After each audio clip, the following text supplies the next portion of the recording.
we'll start seeing people pop on here. Let me just confirm that we are live online, and it takes a second because we have a couple streams going on here.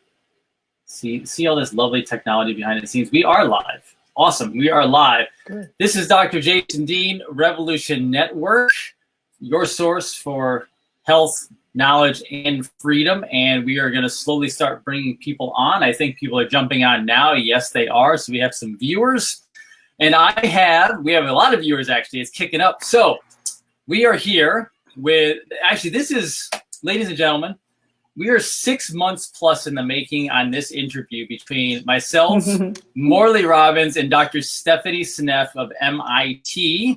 They are two geniuses, and we are going to talk about everything from, let's see, glyphosate tonight to viruses, things that may or may not be in the news, as well as anything else health-related, because if you are out there listening to the mainstream media on health, I will tell you, you're getting the wrong information. So we're going to give you some real information on how simple and easy healthcare is and where this all starts. So first of all, Dr. Seneff, Morley, welcome to tonight's show. Great to be here. Thank you.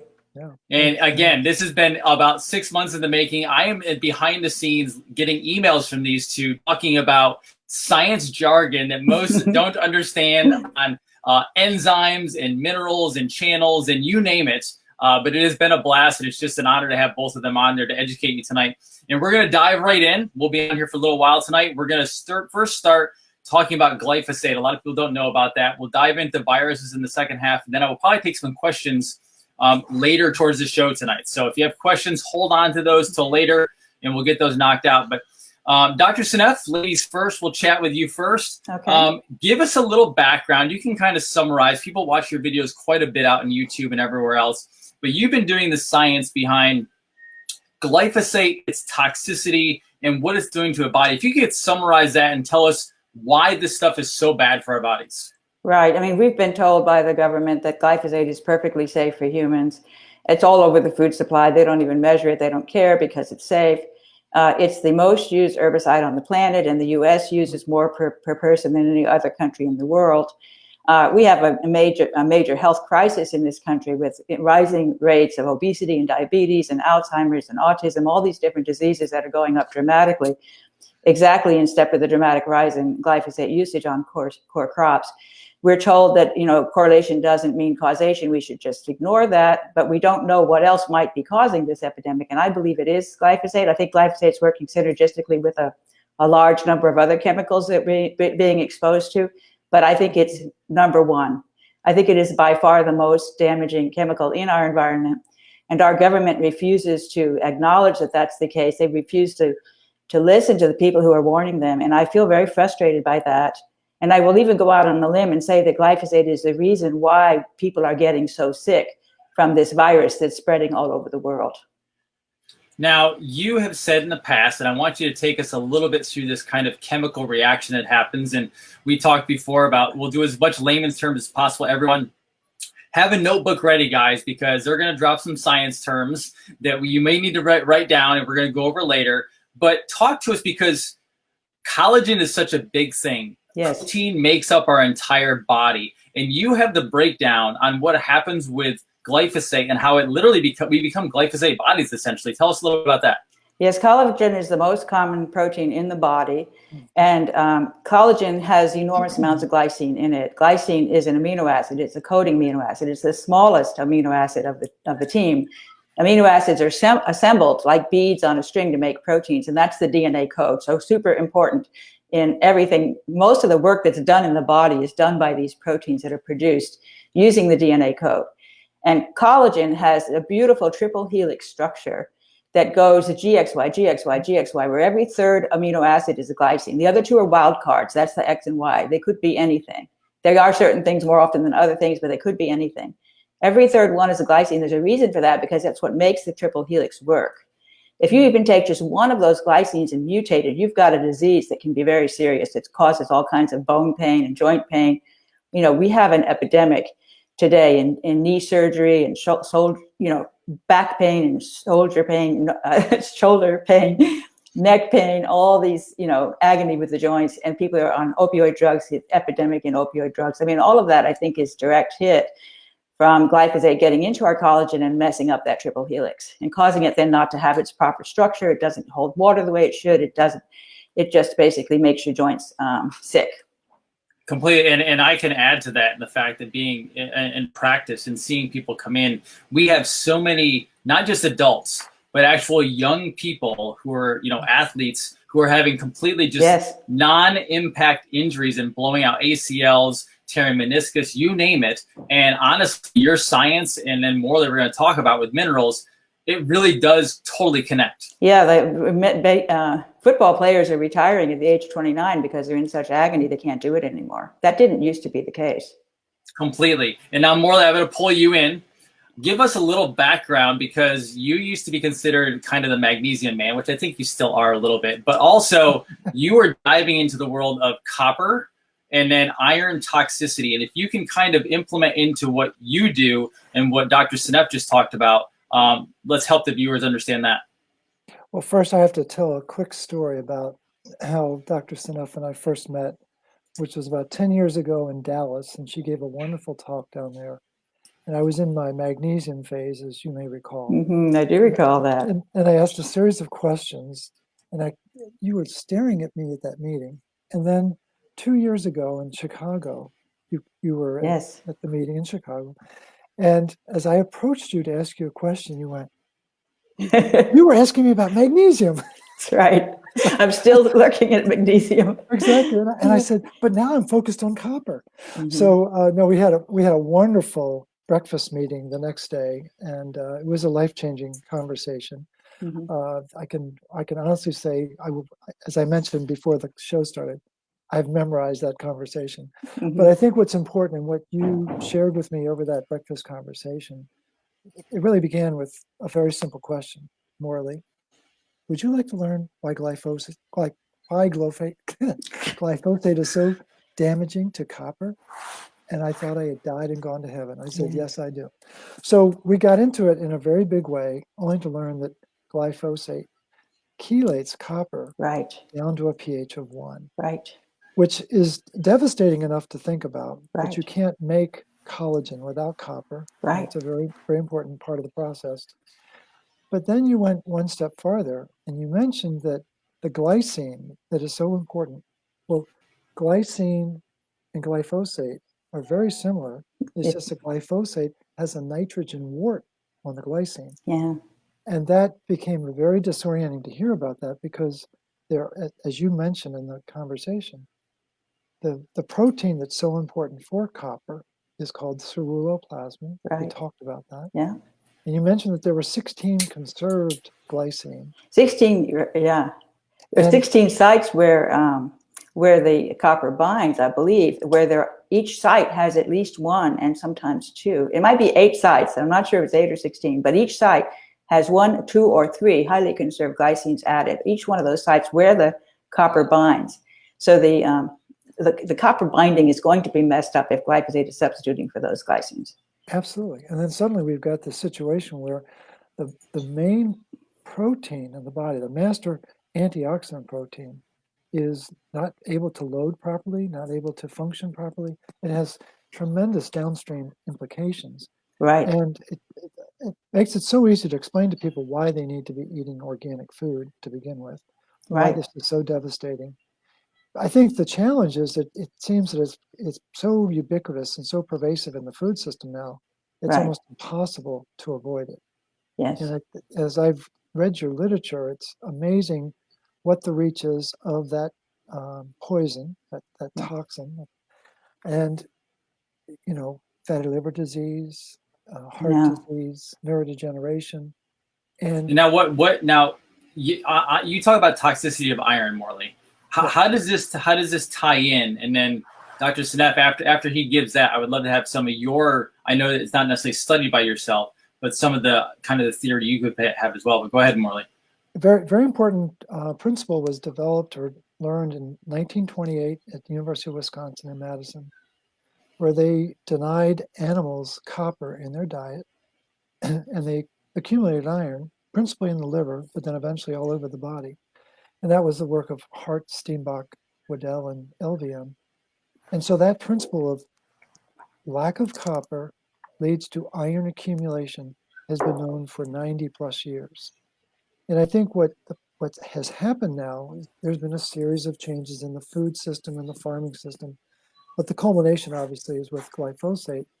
Um, it is forcing a lack of copper. It's forcing the lack of bioavailability of copper. And then iron is rising in the tissue of people all over the planet. At least that's how I'm reading the research that I'm reviewing. Yeah, I agree. In fact, what's happening is ceruloplasmin normally turns the iron from +2 to +3, and iron needs to be +3 in order to be properly transported with transferrin. So the transferrin can't take up the +3 iron. The iron stays +2, which is going to cause, through the Fenton reaction, it's going to cause a lot of oxidative damage. And then glyphosate disrupts multiple antioxidants. They've had many different experiments that have shown it suppresses, it depletes glutathione. It causes glutathione to be oxidized rather than reduced, which means it doesn't work. Same thing with vitamin C. Vitamin C reacts with the iron that's free because it's not going into the transferrin. So the free iron reacts with vitamin C and actually makes vitamin C be pro-oxidant instead of antioxidant.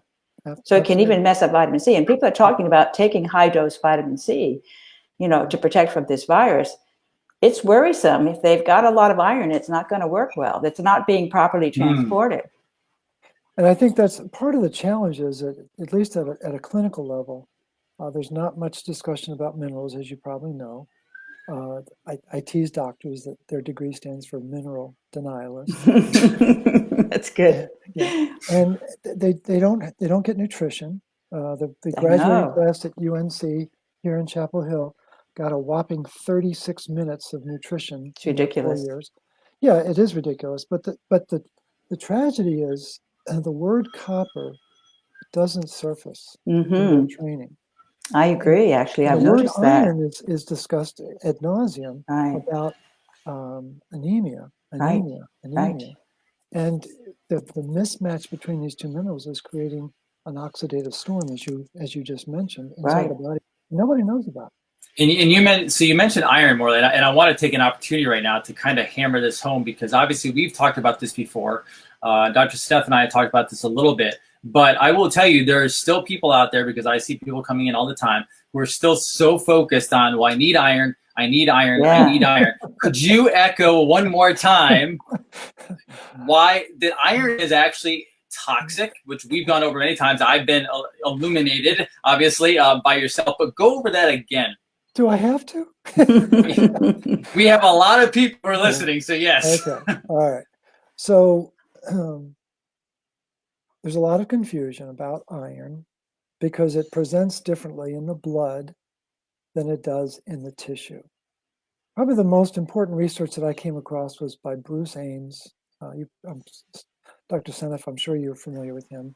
At one point, I think he was the most quoted scientist on the planet. You were probably the second most quoted, I would guess. But he wrote a very important article in 2004 about the fact that iron concentration in the tissue can be 10 times higher than iron in the blood. And that was a riveting study to really begin to really internalize and comprehend. And I think what's not taught in practitioner school, in any doctor school that I know of, is the discernment between iron that is in the blood and the fact that there's a very sophisticated recycling system, as you probably know. Yes. I refer to it as the recycling system because it's actually easier to say than reticuloendothelial system, so people's eyes glaze over. But the important thing is every 24 hours, the body needs to come up with about 24 milligrams of iron. And we're supposed to get 1 milligram from our diet because we need that 25 milligrams to make the next day's batch of red blood cells. Well, there's tremendous confusion about that 25 milligrams. And I don't think very many practitioners are taught that there is a recycling system. And what has really happened is the macrophages, the little Pac-Men that gobble up those red blood cells, they're getting full of iron, and they can't unload the iron because the iron doorway, ferroportin doorway, requires a copper doorman. The copper's not there. And so there's this massive buildup. And the work of Nancy Andrews at Duke, Dr. King at Mayo, and trying to think of the, Did you know Jerry Koenig? yes. Oh, Yeah, because he was a good friend of mine. We worked a lot. We wrote papers on iron. Yeah. And he really believed in iron toxicity. Everyone's talking about iron deficiency. The problem is that it's simultaneously deficient and toxic because it can't be properly transported. And iron is a wonderful, very, very useful mineral for so many, things in the body, but it can't work properly. Anything that it can cause reactions to happen is dangerous. And so the body has figured out how to transport it safely, but the glyphosate is derailing that process. So Absolutely. We're all simultaneously deficient and toxic at the same time. The issue is that iron needs to be in motion, needs to be in transport. And there's this obsession now with storing iron and ferritin. Mm-hmm. And there's a lot of confusion between the heavy chain and the light chain. And then, of course, we have serum ferritin. Mm-hmm. Yeah, which is probably a spillover from broken cells, right? That's exactly right. And so the average practitioner does not know that. And there's a real push to try to raise ferritin levels. And that's yeah.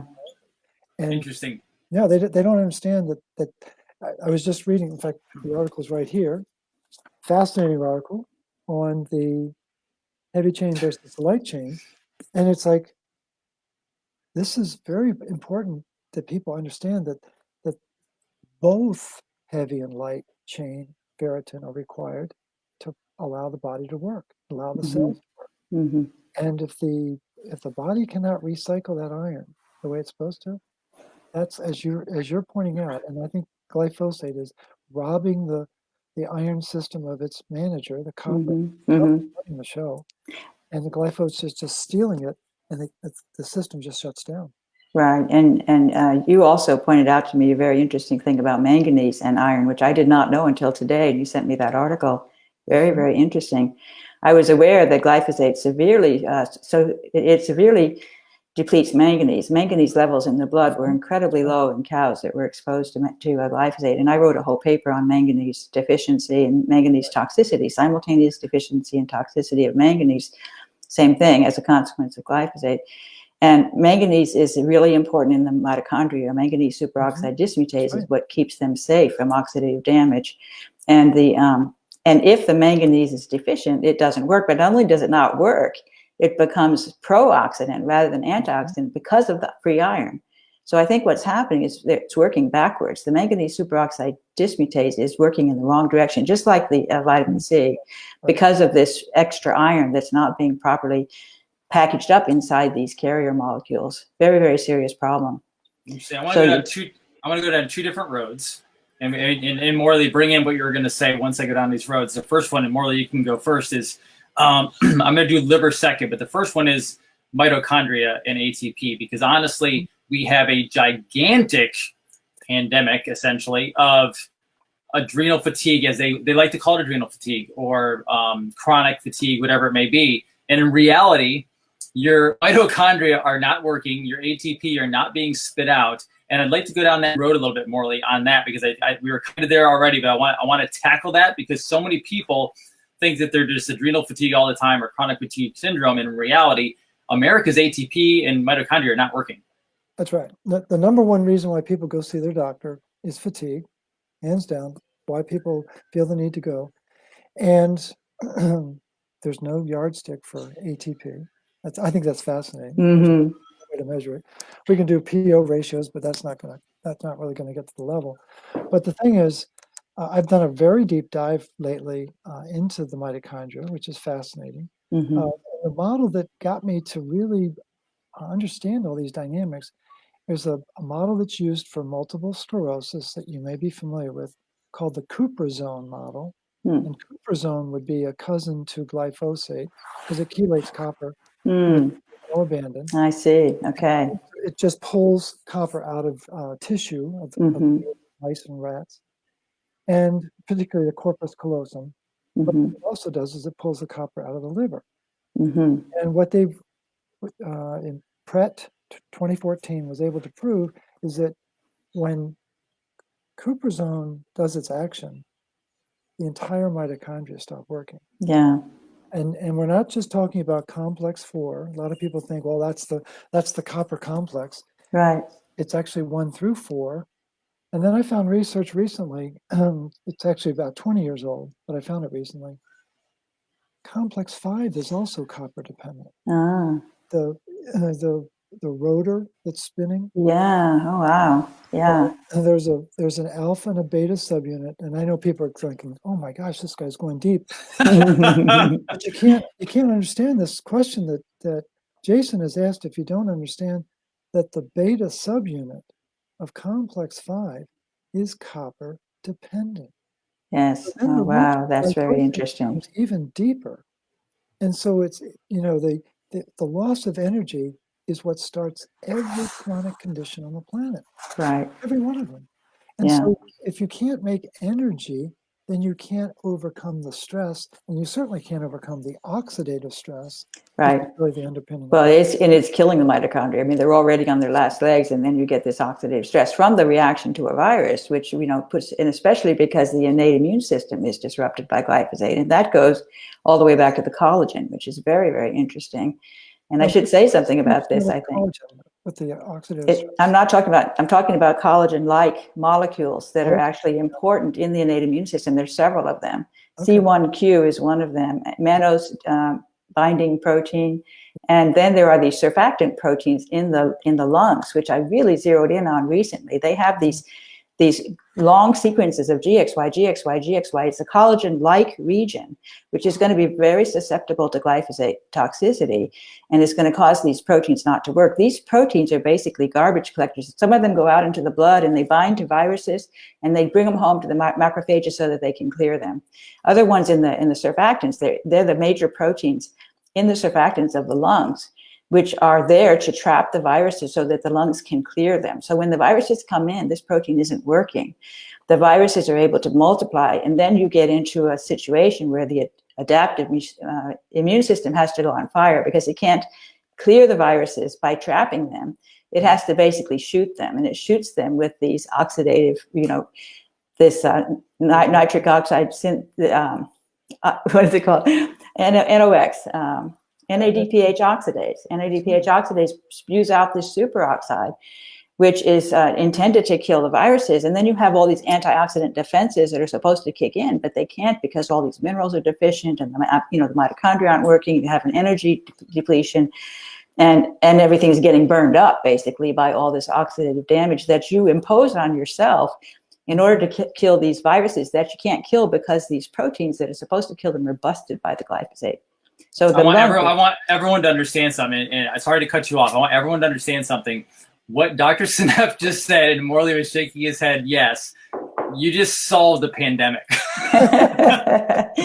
Well, continue on. Yeah, the interesting thing is when you look at this pandemic and you look at who's dying, very interesting statistics coming out of China and also coming out of Italy.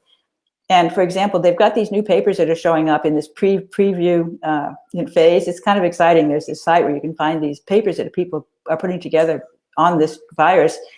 And in China, for example, they looked at statistics and they found that people who had COPD, chronic obstructive pulmonary disease, had an 18-fold increased risk of ending up in the ICU if they caught the virus.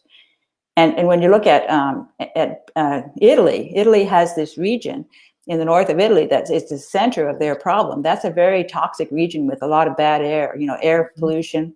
And it's a farming community, and the people who are dying are elderly. They're like, the average death of this study was 79 years old. So they're old people who are dying.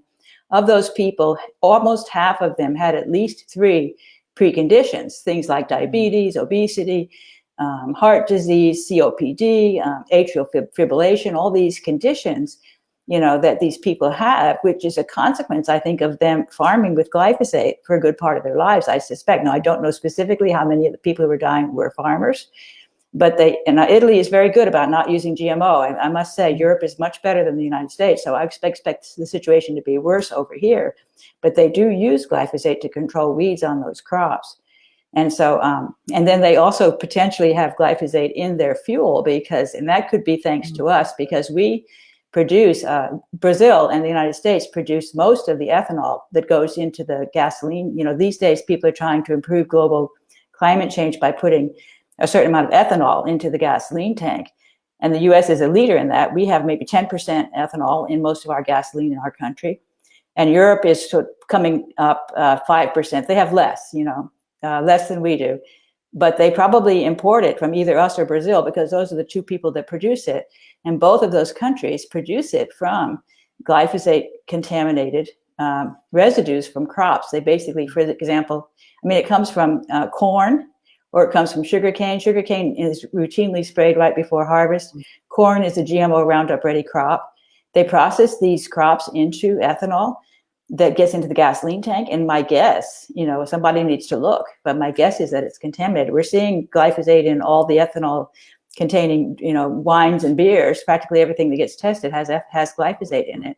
Right. So it's probably in the gas tank. It's probably getting burned. If you live in a big city like New York City or Los Angeles, there's a lot of cars on the road. You're breathing glyphosate into your lungs, and then you're causing these proteins to get messed up. And in fact, what's so interesting to me, there's this wonderful paper on mice. They exposed these mice to vaping fumes. So it was from looking at e-cigarettes. And you may be aware that there's been this really strange lung disease that's showing up among e-cigarette consumers.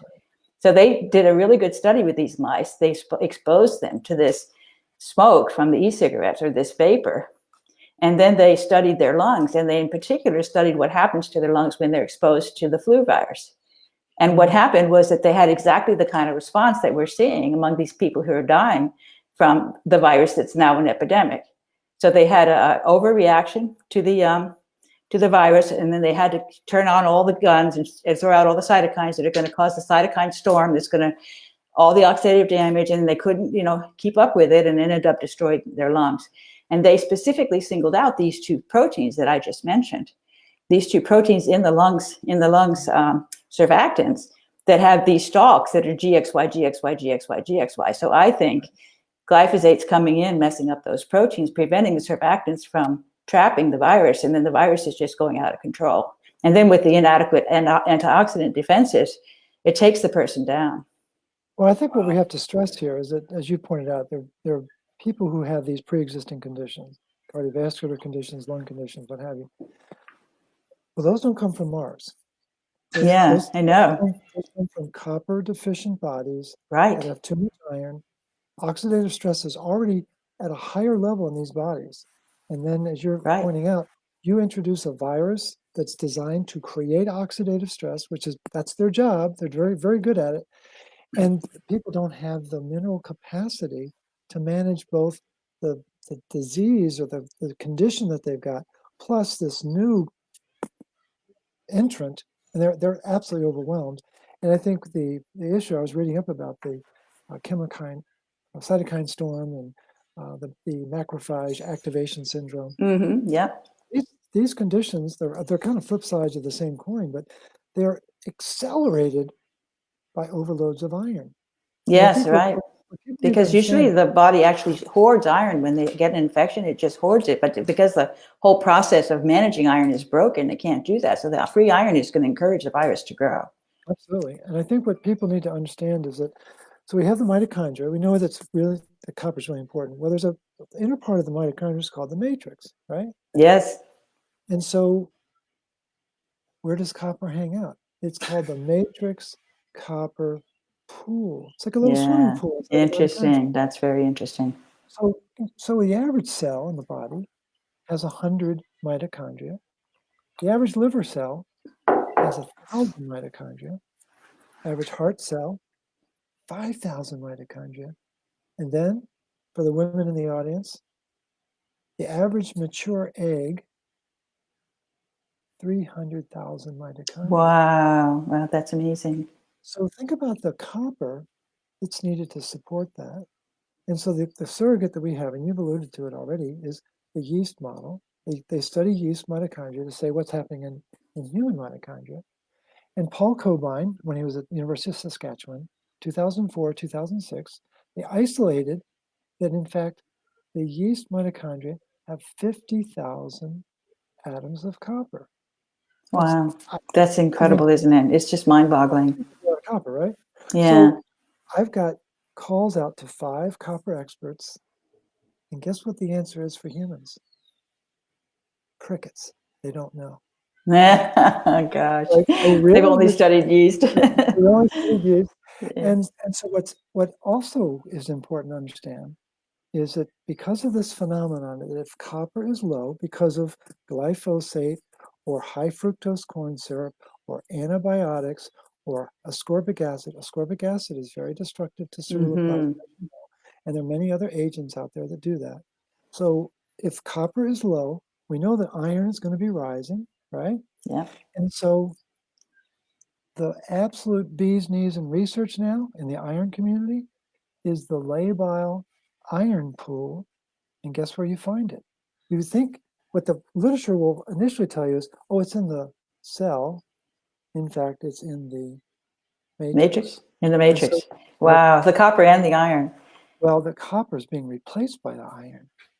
I think the mitochondria are being overwhelmed. I think It's not supposed to be there, right? It's not supposed to be there. There are those iron sulfur clusters that are really important in the mitochondria. Absolutely. You can't run the mitochondria. You can't run the complexes without those iron sulfur clusters. You can't create heme without iron. Right. Yes. Right? Yeah. And there are 8 enzymes down there to do that. Well, 4 of them are in that matrix pool, and they're all copper dependent.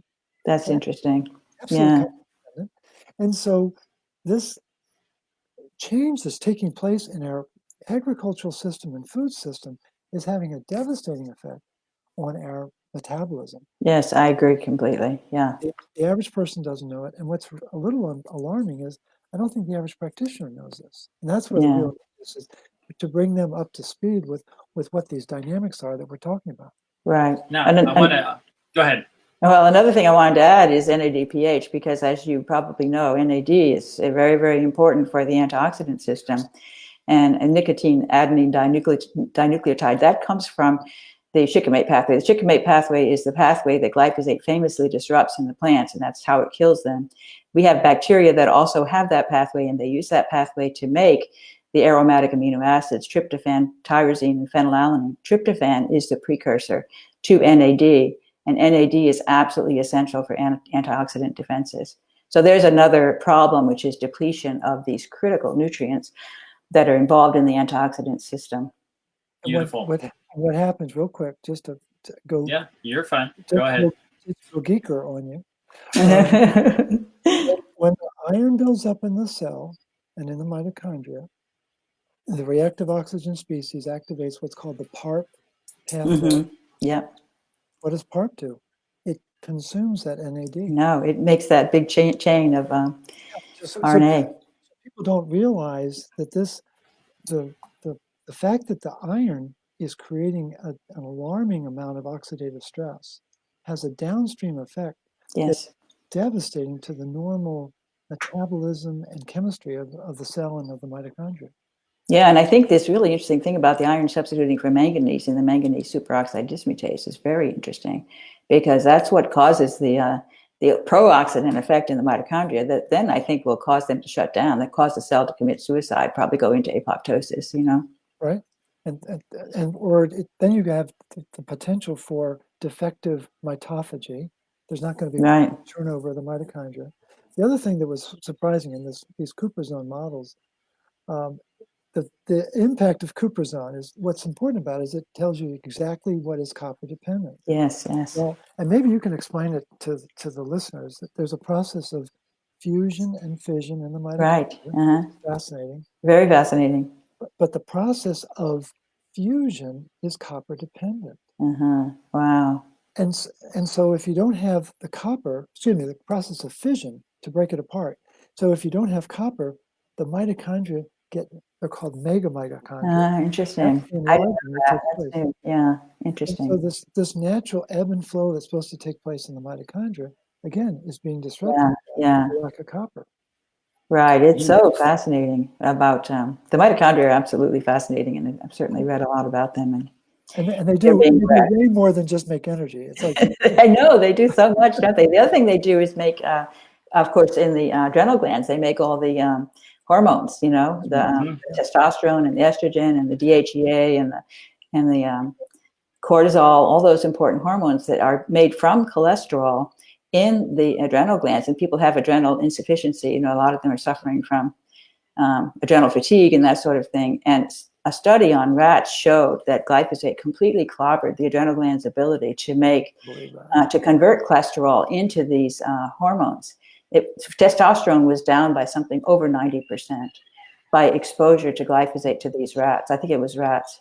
Yeah. You gave me a perfect transition, Dr. Seneff. Perfect transition. I couldn't have asked for a better one, because you said cholesterol. And the other thing I wanted to dive into on this was, because it by the way, people are loving this. They feel like this is the best seminar they've ever been to. And I'm sitting back enjoying it as well. So I'm usually the one talking a mile a minute. So I'm enjoying just sitting back and actually listening and learning. But there's so much focus on the liver. And quite honestly, like things like fatty liver disease used to be, around when people drank too much. Obviously, it was an alcoholic issue. It is now a widespread issue. You can dive into it first, and Morley can go off on it as well. But talk to us a little about some of the pathways, but also the liver is supposed to be detoxifying itself. It's kind of like an air filter, yet it's shutting down. Right. And in fact, there's really strong evidence that glyphosate is causing the fatty liver disease in experiments. Things are coming out very recently. People have even looked at people who have there's a paper that talks about people who have fatty liver disease, and they measured glyphosate in their urine, and they found they had statistically higher glyphosate than people who didn't have fatty liver disease. And even among those who had it, the ones who had the worst, more advanced cases had higher levels of glyphosate in their urine compared to the ones with the lesser cases. Glyphosate has been shown to cause fatty liver disease in rats at exposure levels that are below allowable limits by the regulatory agencies. Very, very low levels of glyphosate have caused fatty liver disease in rats. And I think I understand a major piece of that puzzle that has to do with another enzyme that is very fascinating. And I've done a tremendous study of this enzyme. It's called PEPCK, phosphoenolpyruvate carboxykinase. Very, very important in the liver. And it supports gluconeogenesis, allowing to convert things like fats into sugar. And that enzyme is very interesting to me because it has a place where it binds phosphate, it binds PEP at a place where there's a highly conserved glycine residue. And it exactly matches what's going on in the enzyme that glyphosate famously disrupts in the shikimate pathway, which is called EPSP synthase. That enzyme has a highly conserved glycine at the place where it binds PEP. And both enzymes have support from some cationic amino acids that help to hold the glyphosate in place. In other words, I can see why glyphosate would substitute for the glycine in PEPCK, that in the EPSP synthase, which is the one that it's known to disrupt. They know that if you replace that glycine with alanine, it has glyphosate, it's immune to glyphosate. You get rid of that glycine residue there. That protein is immune to glyphosate, which really is screaming at them that glyphosate is substituting for glycine. Once it's a different code, glyphosate won't substitute. Alanine is a different code. So you can actually fix that enzyme, and they've done that using CRISPR technology. Recent paper from Dow DuPont researchers. They've shown they can swap out that glycine for something else in the EPSP synthase, and then also tweak another amino acid nearby to give a little more room for the substrate, because the alanine crowds it out. It has an extra methyl group that bulges into the place where the substrate's supposed to fit, the PEP.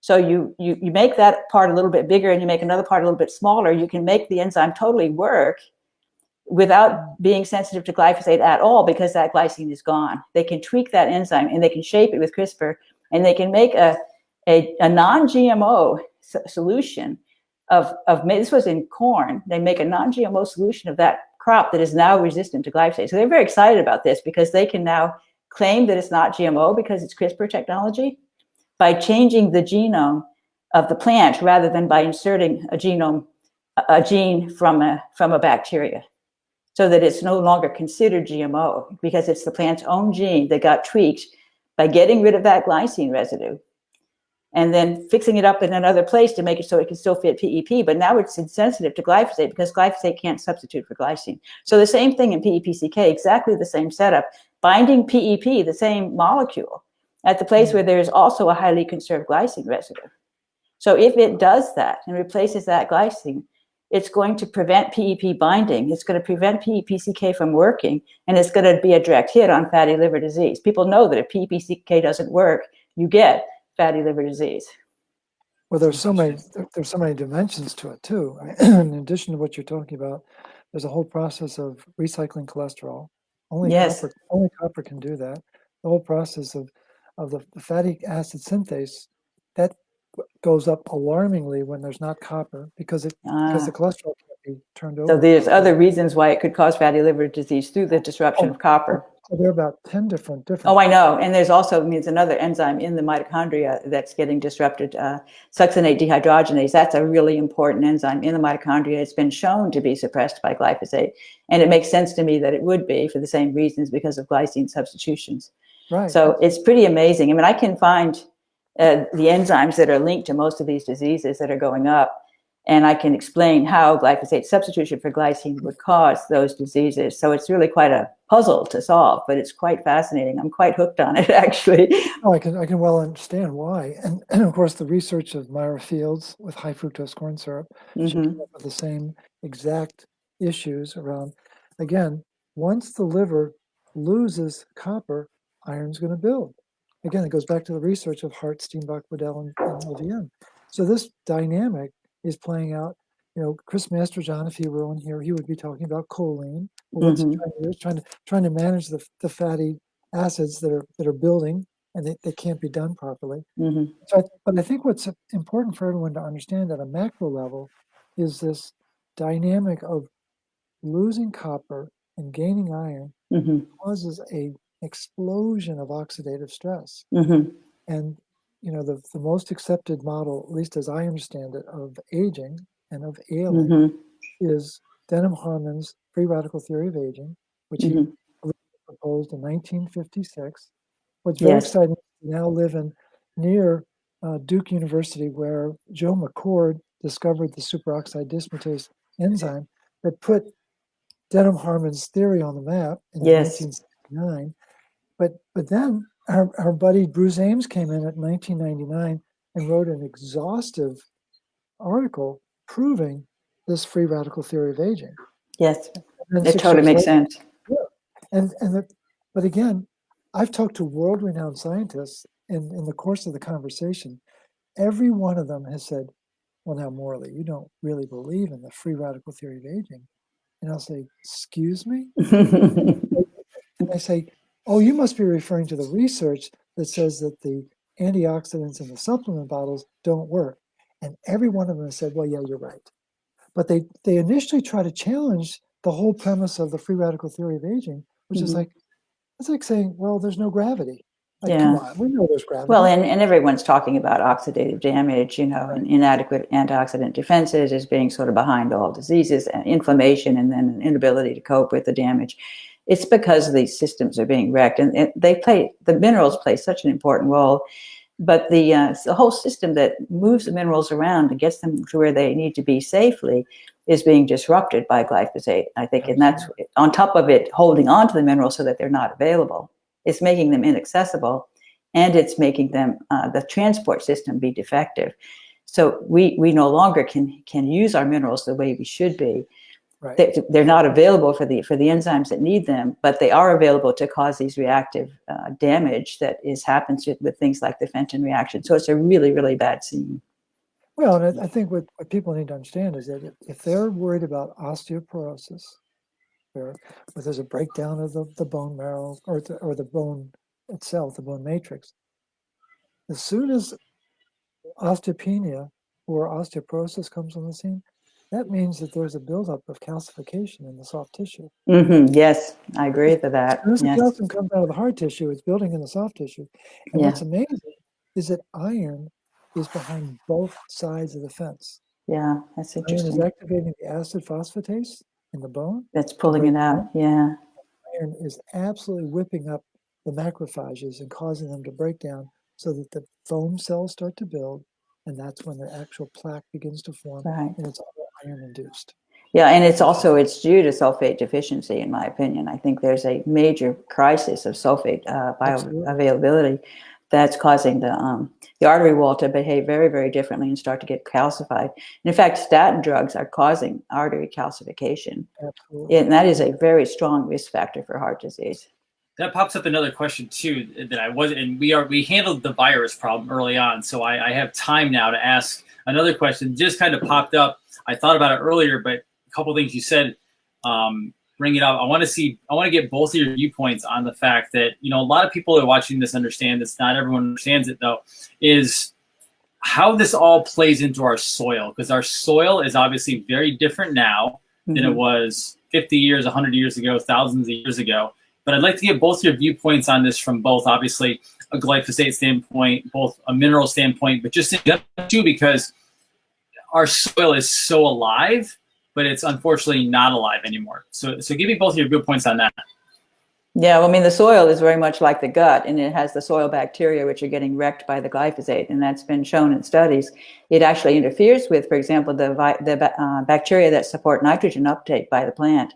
And Don Huber has shown that minerals are severely deficient in plants that are exposed to glyphosate in the soil, because the minerals don't get taken up in the plant anymore.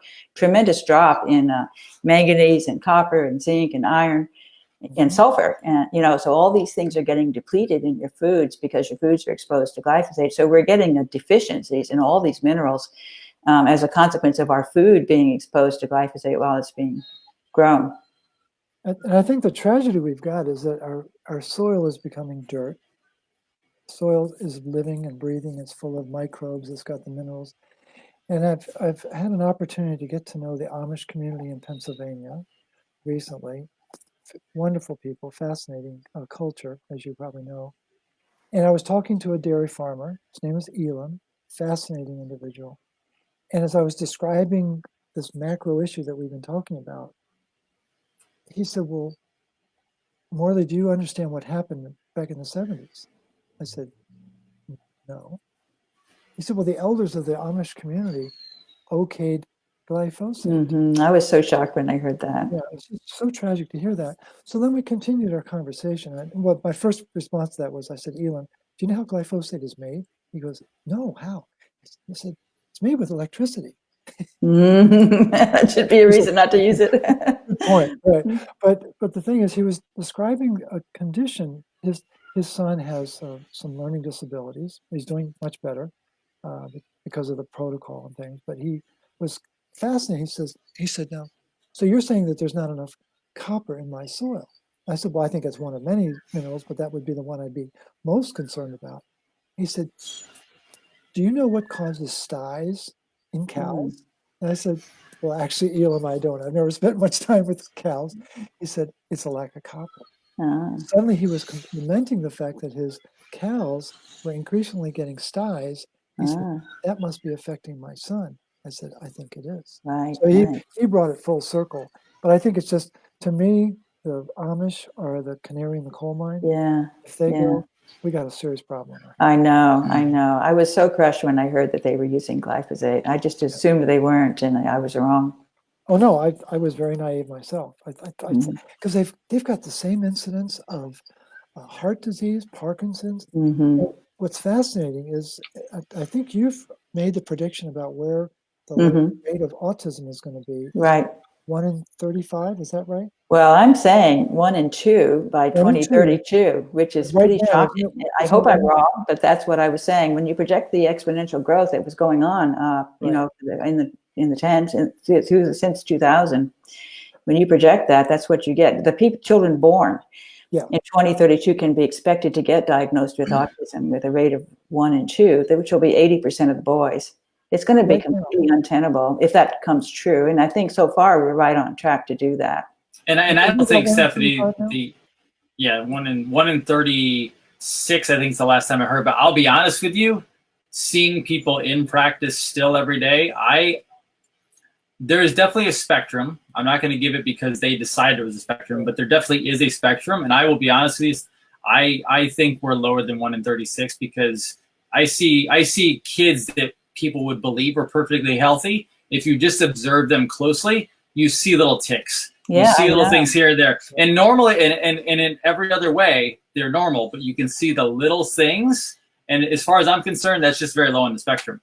Yeah, no, and I think there's tremendous anxiety among the kids and meltdowns. I mean, when I'm out at the shopping center And you see these little kids, and they, there's a toy they want, and the mother won't let them have it, and they throw a complete, utter temper tantrum. I mean, they're very emotional, the kids today, much more so than they used to be, I feel. They're very, very sensitive and anxious, and all kinds of emotional problems, mood problems. Well, there's nothing like too much iron to get you anxious, right? I know, that's true, yeah. In the Amish schools, they have a max of 35 children. And what Elin was telling me is that every classroom now has one child who's on the spectrum. Yeah. Wow, that's really sad.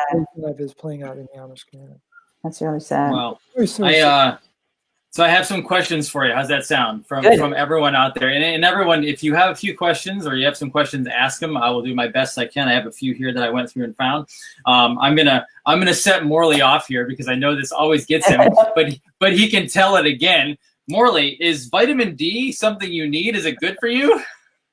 Oh boy, I never imagined I would spend 10 years talking about this topic, but Mother Nature has pairs, frick and frack, right? Got to have A and D. And what people don't realize is that the richest sources of D got to have a lot of vitamin A there as well. I mean, this idea that you can isolate D is very dangerous. And I think what we have to be really careful is the terminology, oh, you have low vitamin D. Well, okay, let's stop right there. Why is it low? Let's not just assume it's low. Why is it low? And there are many reasons why, but they all revolve around the same issues. When the liver is under stress, the enzymes don't work well. Well, what's the enzyme that converts vitamin D? It's called 25-hydroxylase. It's a magnesium-dependent enzyme. And a liver that has too much iron doesn't have the same functionality.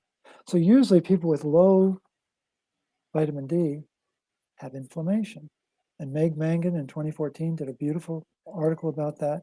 And so that low vitamin D is a clinical sign of inflammation. And inflammation is caused by too much iron and not enough magnesium. Bingo bongo. That's it. And so there's another thing too, because glyphosate has been shown, in fact, a recent study showed extensive suppression of all kinds of different cytochrome P450 enzymes in the liver upon exposure to glyphosate. So glyphosate is wrecking the cytochrome P450 enzymes. And that is a cytochrome P450 enzyme that activates vitamin D. So that's a piece of the puzzle as well. Very important to understand that. And I think people don't realize that the vitamin D receptor does not work without RXR. You can't get to RXR unless you have retinol in your diet. And real vitamin A is called retinol, and it comes from fat, and fat stands for from animal tissue. And what I just learned recently, maybe you guys knew this, I was back blown away, that the thyroid hormone is essential for the synthesis of vitamin A. I didn't know that. I didn't know that either. So I mean, I just found out, got a modest little study I've got to go through to learn about the thyroid. But the thing is, that's a game changer. So you put everyone on a low-fat diet after Eisenhower has his heart attack, and then you find out that it's hypothyroid, where it's like, oh my goodness. And then I would encourage everyone to put their seatbelt on. So many people may have heard of Bert Valley. He was a famous physician at Harvard Medical School, professor of medicine at Harvard Medical School. He was the one who was asked many years ago, back in the 50s, Dr. Valley, how many enzymes are influenced by magnesium? He said, I don't know, maybe 300. Cornerstone of every scientific research, because Bert Valley said so. But he was also focusing on thyroxine, the thyroid hormone, right? Yeah. And so what does thyroxine do, especially levothyroxine, is we're talking about complex 4 and complex 5. When they're working together, it's called oxidative phosphorylation. Yeah. Oxidative is complex 4, phosphorylation is complex 5. Guess what thyroxine does? It uncouples it. And you can't make energy. And it's like, oh my gosh. So all these people on levothyroxine, I mean, it's an absolute game changer when you start to get into thyroid metabolism from a mineral perspective. Right. And I would imagine that glyphosate is having an impact there as well, isn't it? Right. I know. I mean, it's going to mess up everything that has to do with minerals. So it's incredible. So Dr. Seneff, I have a question for you. Somebody asked, is it as simple as just taking a glycine supplement? Can you do that? I think it might be recommended in today's world because you can help outcompete the glyphosate if you have plenty of glycine. Certainly, you don't want to be glycine deficient. I prefer to get everything through natural sources, and so I like to drink bone broth. My husband is a great cook, and he makes a big pot of soup from bones on the weekend, and then we have it all week long. So bone broth is a rich source of glycine. And of course, it has to be organic. And so that's another issue. If you buy glycine, if you take glycine supplements, make sure it's organic, because you could be taking glyphosate in your glycine supplement if it's not organic. Yeah, I think that's very important. After all we went through, obviously, you don't want to be taking something. And quite honestly, today, and I talked to Dr. Seneff about this probably a year ago, was the fact that today there is a gigantic market for collagen powders. Notice that. And I have not looked at any of the testing or lab testing or samples, but I'm assuming a giant chunk of that is probably glyphosate toxic. Anthony has tested collagen and found glyphosate in it, and we've published those results. He tested bones. He got a bone from the butcher, and glyphosate was in the bones. He found glyphosate in collagen powders. He found it in gelatin. All of them had glyphosate in them. And so I wonder also about the pills, the collagen-based pill, all these gelatin pills that we take, whether those are also contaminated. We don't know because very little testing is going on. I should say some of the foods that are surprising that are high in glyphosate are all the garbanzo beans and chickpeas and lentils, sky-high levels of glyphosate. Also oats, for example, Cheerios or oatmeal, very high levels. It's interesting you say that too, because not to cut you off, but today there's such a giant push for plant-based, vegan / whatever you want to call diets. And I appreciate the idea behind it because people are just really wanting to be healthier. But in reality, I actually think it goes down a very wrong road, because if the plants are toxic, I really truly believe, and me being a promoter of more of a carnivore keto diet or Weston A. Price diet, is you're more likely to get a beneficial food out of the animal than you are this plant-based diet, which you just said they're showing high in glyphosate. Right. No, I agree. I think it's really strange how we've just decided animal-based foods are toxic and we can't eat them. I think that's a really crazy trend that we're getting into. I mean, people are trying all kinds of elimination diets, and what they aren't realizing is what they're really trying to do is eliminate glyphosate. I think like when they eliminate gluten, they have gluten intolerance. I mean, gluten is I think the whole thing with celiac disease is glyphosate is at least 90% of the problem. And we have an 100%. epidemic. Yeah. It's it's just glyphosate in the wheat is making it toxic. We've thrown out millions of years of science showing us that we grew up and we were raised essentially as a civilization on animals. It's that simple. Yeah, I mean, certainly we are a carnivore in terms of our gut. I mean, the way it works is pretty much more carnivore than herbivore for sure. So completely. So a couple more questions, and then before that, we're going to give some people some solutions before we head out tonight. Morley, I'll give one to you, and then one more to Dr. Seneff. But is it possible for people really to be anemic? Because that is a very, very common diagnosis today.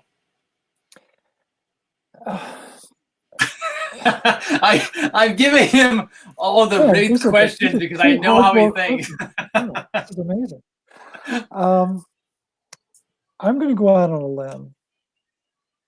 I know that the World Health Organization and other august bodies tell us that the greatest nutrient deficiency is iron.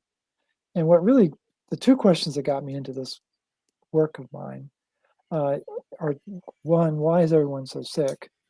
And the second is, how is anemia possible on a planet where 36% of the Earth's composition is iron, and we're the most evolved species on the planet? So that means that the most intelligent species has lost the ability to metabolize iron. That didn't make any sense to me.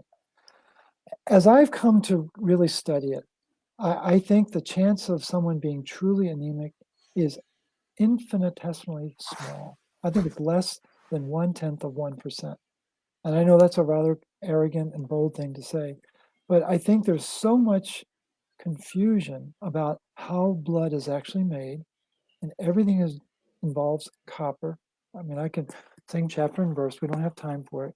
But I think that is not part of the lexicon of clinical training. So they don't understand what copper does. And so that the average physician would have you believe that, let's pretend that our body, making blood, is like a construction site. And we're going to make a 40-story building with steel. What the average physician wants you to believe is that the steel drives itself there, unloads it, stores it where it needs to be loaded, and then when it's needed, can go over to the working drawings, read those drawings, know exactly where it's supposed to be, lift itself up into place, and then it's amazing what it can do. It can bolt itself together. They really believe that. And every aspect of moving steel onto a construction site and into place is at the hands of gifted copper craftsmen. They've all wearing caps that say copper, especially the construction foremen. And so this is completely lost on the training of any kind of doctor that I'm aware of. And so I think that people need to really explore proper testing. We have a test we use in the MAG group in the RCP called the Full Monty Iron Panel. Would encourage people to look into that with the Request a Test or other online order systems. They all have the Full Monty Iron Panel, and get an understanding of your copper, get an understanding of your magnesium, get an understanding of your zinc, and then put A and D into the perspective of iron. And we measure iron 3 different ways, because there's 3 completely different ways to measure it, and they have 3 completely different meanings inside the body. So I would say that's very, very unlikely that someone could have anemia, but it is always possible. Good, and there were solutions in there, so I appreciate that. Excellent. Dr. Seneff, the last one, and now this is the last question I'm going to take. Doesn't mean the last question we'll answer, because we have comments here that I'll have Morley and Dr. Seneff, when they have time, look through it. And before we're done with this, I'll actually give you an email address that you can email me directly. If your question wasn't answered, I don't want you to leave you out. I don't want you hanging. You can actually email it to me, and I will forward it off to them if they can answer it simply. So don't worry, we're going to get to your stuff. We just won't be able to do it all tonight because we all have things we have to get done, and it's getting late, so we want to make sure everything's covered. But the last one, Dr. Seneff, have you had concerns, or you seen anything with arsenic also being in collagen and being in these pathways? Arsenic? Yeah. Have you seen that at all? Somebody asked a question about arsenic. I just wanted to cover it. I mean, I'm aware of arsenic in the kidneys, and potential damage, kidney damage from arsenic that could be connected to glyphosate in the among the workers, agricultural workers who are exposed to glyphosate and suffering from kidney failure. Arsenic is considered to be a risk factor. Working synergistically with glyphosate, there's a paper that talks about glyphosate actually chelating arsenic and then carrying it into the kidneys and then dropping it off in the acidic environment of the tubules. I mean, that's one thing that glyphosate does. It holds on to these things until it's acidic, and then it lets go. And I think the same thing could be going on with aluminum in the brain, where it's dropping off the aluminum in the brain stem nuclei in the acidic environment. That kind of makes sense too, with the fact that, you know, we see so many more kidney issues today. We see kidney stones all the time. You know, between the kidneys, the liver, and the brain, it seems like a lot of stuff is being chelated from areas and then deposited in those areas where they're not supposed to be. Right, that's true. And of course, the Alzheimer's is linked to aluminum as well, and autism too, probably. Interesting. The aluminum toxicity in the brain. Totally. See that all the time, and that's in that's in the ingredients of many things that we take in today that we shouldn't be taking in. So obviously cover that. Anytime you go to a doctor, make sure you get product insert labels so you know everything that's going on, medications, etc. And then obviously talk to people like us if you want to go a more natural route, because obviously we can avoid all those things. So before we head out tonight, I want to make sure we give people solutions. I'll go with Dr. Seneff first again, because ladies first. Now we talked about some like organic, but what are some of the things that people can do just to be preventative as we go forward in this kind of new world after the next few weeks? Right. I mean, certainly organic diet is absolutely essential in my opinion. And I'm very careful. When we shop, we always buy certified organic for everything, including wine and beer and spices. Everything is organic in our household. And we've been doing this for many years now. And really our health has been strong because of it. We've really seen health improvements. And then I think sulfur as something we didn't really talk much about, but I believe we have a systemic sulfur deficiency problem. because of glyphosate, and not just sulfur, but sulfate, which has a very big problem with synthesis and transport and everything else. I've talked a lot about that in other podcasts. So I believe in a high sulfur diet. We eat a lot of garlic and cruciferous vegetables. We eat cruciferous vegetables all the time, and the Brussels sprouts and the cabbage and the broccoli and the cauliflower, all of those are, I think, really healthy foods. Also, organic eggs are extremely nutritious with a good source of minerals. And seafood, I think, is an excellent choice. You have to worry about wild caught. Don't buy farmed fish. So everything's expensive. I mean, when you do buy these high quality foods, we always try to buy the best quality we can find whenever we purchase foods at the grocery store. I think that's really important. If you put good food into your body, you won't get sick, and you will save a huge amount of money on healthcare costs, as well as feeling a lot better in your life. I mean, to just feel healthy is so important. So I think it's worth the extra money to spend on high quality food. There are some things that have been suggested to help remove glyphosate. And, so there's like fulvic acid and humic acid, which are organic matter from the soil. I think those are interesting. And of course, minerals, I like to, for example, use mineral salts rather than, sodium chloride, the regular table salt. You should make sure you're using regular, the complex salts that come naturally from the sea or from the Mediterranean sea salt and that sort of thing. I mentioned bone broth before. I think that's a really good source of nutrients. And salads, we eat a lot of salads. I like to use apple cider vinegar. Bragg's Organic is what we use, and we pretty much have a salad every night and make our own dressing. And apple cider vinegar might have a microbe in it that can metabolize glyphosate. It's not clear, but there are Acetobacter species that can break glyphosate down. So I'm sort of hoping, it hasn't been proven, but I'm hoping that might be the case. So I think it's healthy in general. Fermented foods in general as well are good to eat. And getting out in the sunlight, I think, is very, very important. I try to get as much sun as I can. I almost don't think you can get too much. As long as you build up a tan in the spring so you can handle the summer sun and you're not out all day on a boat or something. But I think you can really, you don't need to wear sunscreen, and you shouldn't do it. You should avoid the sunscreen, avoid the sunglasses. So I actually stopped wearing my glasses. I have regular glasses. And several years ago, I started taking them off when I went outside. And then eventually I just took them off all the time because I found I didn't need them anymore. My eyes actually improved because I wasn't wearing my glasses. And now I just don't use them. I don't need them anymore. That's awesome. That's fantastic. It's so fascinating. You said something about organic food too, because the most common thing we hear back is, well, it's too expensive. And it's so funny because as we were prepping for the next few weeks where we might need food for an extended period of time, my wife went shopping because she actually likes doing that stuff and I do not. She went in, and it's amazing how many people are saying how expensive food is, but yet you look at how many snacks and different things. Oh, she bounced off. She might be back. How many snacks you get, et cetera. And people aren't realizing that, you can intermittent fast in the morning, and you can, here she is. She's back. There she is. She's back. But how little you really have to, when you're eating healthy, you don't have to eat a lot. I mean, it's a decent, a moderate portion of meat in lunch and dinner, a vegetable if you want to, high fat for someone like myself that I want. And then I intermittent fast from about 8 o'clock at night till about 1 o'clock the next day. And quite honestly, even fully organic, it's very expensive for a family of 3. So I think people just overbuy because either they have a carb addiction or they're bored and they're not drinking enough water, and the fact that they're snacking all day on a bunch of stuff. So I appreciate you saying that about organic, because people don't realize it does not have to be expensive, and you can still get the highest quality of food possible. So I appreciate that. Yeah, I should say what fats we use in our household, because we use butter, organic lard, and organic coconut oil. That's great. Yeah. So high fat, high saturated fat diet. Absolutely. Beautiful. I love it. Morley, what are your solutions for everybody?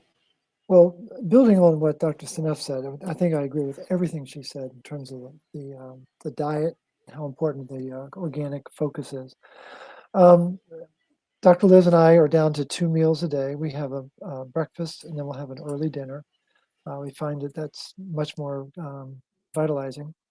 Again, it also, I don't know, it's been proven to be a very important mechanism to bring vitality.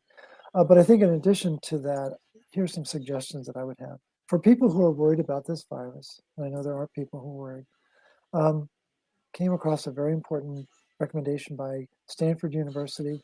And at the beginning of the day, take a deep breath. Take a real deep breath and hold it for at least 10 seconds. I actually try to hold it for 30 seconds. If you have any kind of discomfort, that would be a good time to go see the doctor. Don't wait until you're completely ravaged. But if you have discomfort in your lung tissue, and you shouldn't if you're holding your air for 30 seconds, then there must be something going on. The other thing that I came across was the importance of organic lemon slices in hot water. It's a very rich source of vitamin C. We didn't have a chance to get into the weeds of it, but I think for those who can connect the dots, obviously there's a dynamic between copper and iron with regard to this virus, and you want to be bringing whole food vitamin C, which has an enzyme at the core called tyrosinase, and inside that enzyme are 4 copper atoms. Very special, very important to our physiology. So in terms of the, there's an alternative solution and there's an allopathic solution. I just want to share with people what the downside is of these recommended solutions right now. Dr. Seneff has already alluded to the high dose vitamin C. That's a very highly recommended alternative solution. Really pump your body up with ascorbic acid. Well, I've got 15 scientific citations that prove that ascorbic acid kills the ceruloplasmin protein that's essential for copper bioavailability.